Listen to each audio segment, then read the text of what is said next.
Welcome to the Real News Network. I'm Shariel Tajvidi. Here in the city of Toronto, the issue of police brutality is not a new one, though it certainly has been launched into the foreground of news and heated public discussions over the last few months.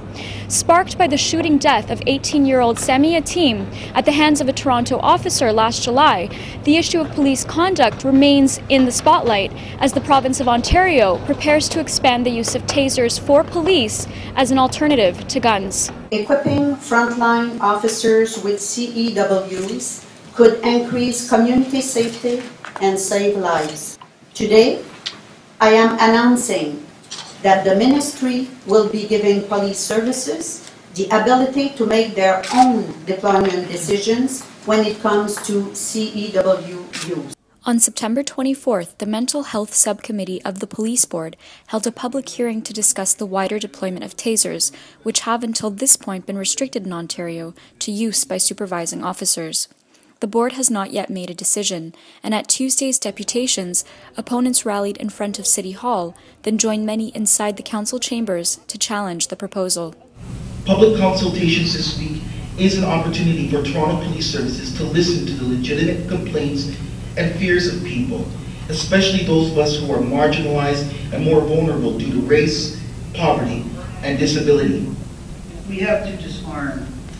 How about we start thinking about outside the box? If you want to be a police officer, you got to have 10 letters from elders in your neighborhood and your pastor, testifying that you are a person who is really interested in human relations. Speaking to a full room, concerned Torontonians delivered 5-minute deputations, sharing personal stories and raising concerns about police abuse, in particular against people in emotional distress or those struggling with mental health issues. According to a report by the Toronto Police itself, officers received more than 19,000 calls regarding people in emotional distress in 2011 alone. Those calls led to 8,600 people being taken into custody.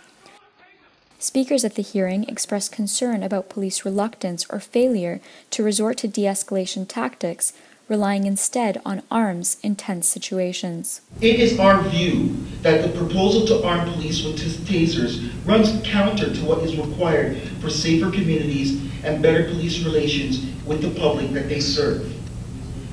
This move escalates the possibility of inappropriate use of force, employing technology that past experience has shown can be used as inappropriately as any other weapon. While police in the province welcomed expanded use of the weapon and maintain that it is meant to provide a non-lethal force option and that not all officers would be armed with tasers, opposition to the proposal is fueled by earlier and recent incidents of abuse, such as the police tasing of an 80-year-old woman in Mississauga just 2 weeks ago, who fell as a result of the electric shocks and fractured a hip. And while not so recently in the news, the name of Polish immigrant Robert Jakanski, who was tasered to his death by the RCMP in Vancouver Airport in 2007, has become a staple topic of the debate. And of course, the outrage over the death of Sami Yatim, involving the officer, James Forcillo, captured in the famous video that has since gone viral. The teenager was on a streetcar in Toronto's West End when he wielded a 3-inch knife. 23 armed officers fled to the scene, and although all passengers had been evacuated from the car safely, Sami was shot 9 times, 8 shots of which hit him directly.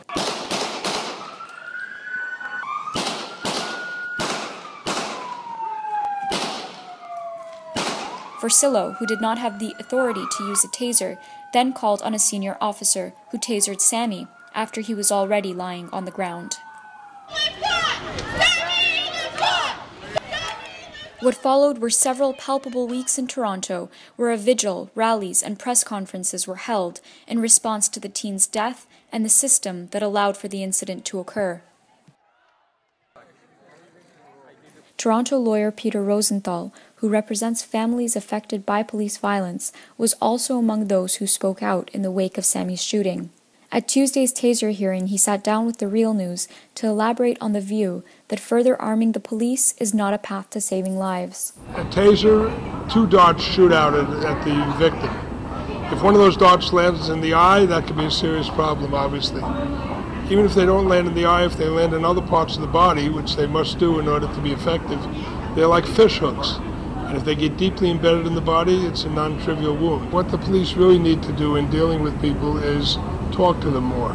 The more weapons, the less police officers think of other things, like de-escalation. We've seen in videos, like in the Yatim case and so on, they don't do it. You have half a dozen officers pointing firearm at somebody, yelling, "Drop it, drop it, drop it, I'll shoot." Nobody says, "Excuse me, can we talk to you?"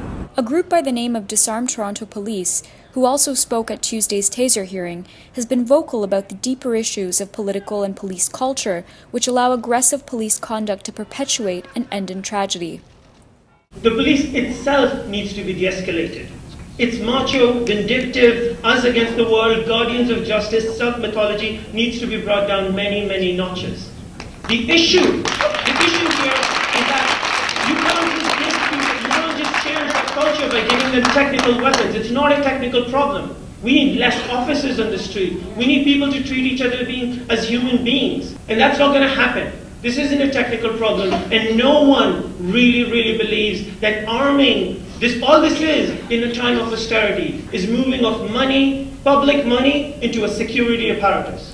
Activist Sakura Saunders, who also organizes with Disarm Toronto Police, referred back in her deputation to the 2010 G20 Summit held in Toronto, during which the government spent more than $1 billion on security, and the city became the scene of mass arrests, violence, and what many called criminalizing dissent. I spoke about my own personal experience with police abuse, but I also referenced the G20, which is actually something that a lot of people in Toronto can relate to. Over 1,000 people were arrested during the G20, many of which were just people, not protesters, that were in the wrong place at the wrong time. And a lot of these people were completely brutalized by the police. And I asked them, who here thinks that the G20 would have gone down better if the police had tasers?